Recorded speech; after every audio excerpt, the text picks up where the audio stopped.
On November 24th, 1971, a mystery began that still haunts America, and even after decades, no one has ever uncovered the complete truth. A quiet man entered Portland International Airport wearing a black suit and dark sunglasses, attracting almost no attention from the people around him. He appeared completely ordinary, carrying only a black briefcase, and speaking very little. He calmly bought a one-way ticket using the name Dan Cooper, then quietly waited for his flight without drawing any suspicion.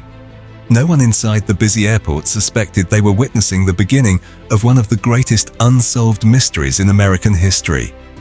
Minutes later, Cooper calmly boarded Northwest Orient Flight 305, taking his seat as though he were just another ordinary passenger. The flight carried just 36 passengers on a short trip to Seattle, and everything about the journey seemed completely routine.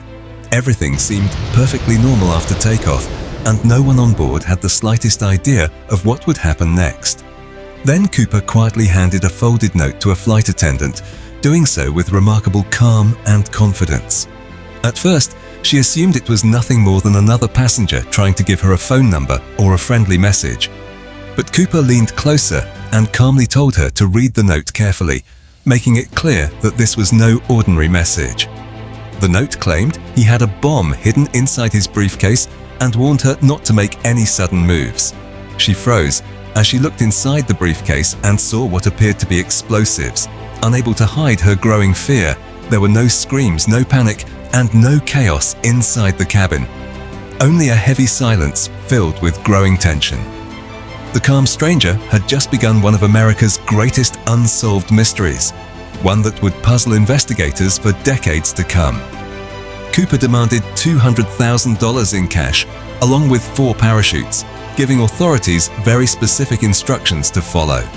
Authorities in Seattle rushed to gather the money before the aircraft landed, hoping to prevent the situation from becoming even more dangerous. Police quickly surrounded the airport, preparing for an unprecedented hostage situation unlike anything they had experienced before. The aircraft landed safely, and the ransom money along with the parachutes was delivered exactly as Cooper had instructed. Cooper released every passenger without harming a single person, proving that his demands had never been about hurting innocent lives.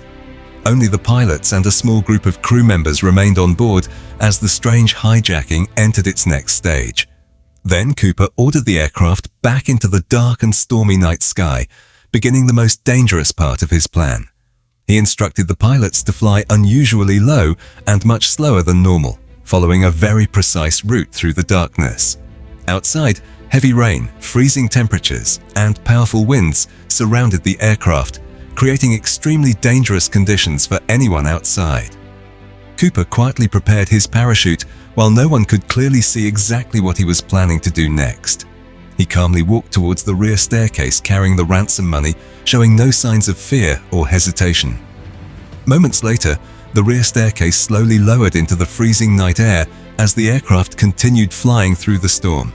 The crew suddenly felt a violent change in cabin pressure, realizing that something significant had just happened behind them.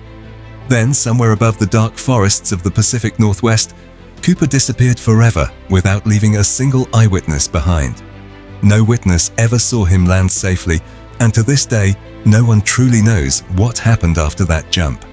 Within hours, the FBI launched one of the largest and most expensive investigations in American criminal history. Search teams combed forests, rivers, and rugged mountains across the Pacific Northwest, hoping to uncover even the smallest clue. Days passed, yet investigators found no parachute, no body, and absolutely no confirmed sign that Cooper had survived or died. Thousands of suspects were questioned over the following decades, but none could ever be conclusively identified as the mysterious hijacker. Former soldiers, experienced skydivers, career criminals, and successful businessmen all came under suspicion at different points in the investigation. Every promising lead eventually collapsed under closer investigation, leaving detectives with more questions than real answers. Then, nearly 9 years later, an unexpected discovery along a riverbank shocked investigators and revived the mysterious case. A young boy uncovered several bundles of decaying $20 bills buried beneath the sand along the Columbia River. The serial numbers on those old banknotes matched Cooper's ransom money perfectly, confirming a remarkable connection to the hijacking. But no one could explain how the money reached that isolated location or what had happened to the rest of it. Did Cooper survive the daring jump into the storm, or did the unforgiving wilderness claim his life that very night?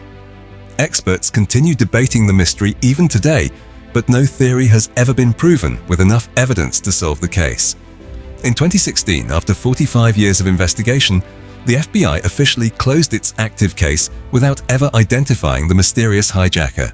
Yet the identity of D.B. Cooper remains one of America's greatest unsolved mysteries, continuing to fascinate people around the world. Who was D.B. Cooper?